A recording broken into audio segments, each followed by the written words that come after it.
Барлықтарыңызға қайырлы күн оқырмандарым. Бүгін сіздерге осындай әдемі сазанның дайындалуын көрсететін боламын. Кешкі асқа осылай ұсынсаңыз өте дәмді, ерекше, қонақтарға да ұсынсаңыз болады. Ең алдымен балығымызды тазалап, жуып, барлығын кесіп бөліктерге бөліп аламыз да, сосын тұзды суға, шұңғыл ыдысқа 20 минутқа тұзды суға салып қоямыз. Содан кейін осылай судан сүзіп алып аламыз да, жақсылап тағы да бір шайып алып, подносқа салып кішкене кептіріп аламыз. Содан кейін жайлап табамызды қыздырып, майымызға қуыра береміз ұнға жағып.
Осылай жақсылап екі жағынан қуырып әдемілеп балықтарымызды алып алғаннан кейін арасында осындай картошкаларымызды ашып кептіріп тұздап қойып, деревянный картошка алып пісіріп алсаңыз да болады.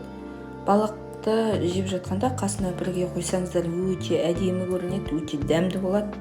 Іші де пісіп, барлығы жақсы шығады. Қатты қызартып қуырып аламыз. Содан кейін кастрөліміздің ішіне салып, бетін жауып қойсақ, бұқтырып өте жұп-жұмсақ, күшті болып, керемет дәмді болады. Балалар бірден жеп алады, бұны өте жақсы.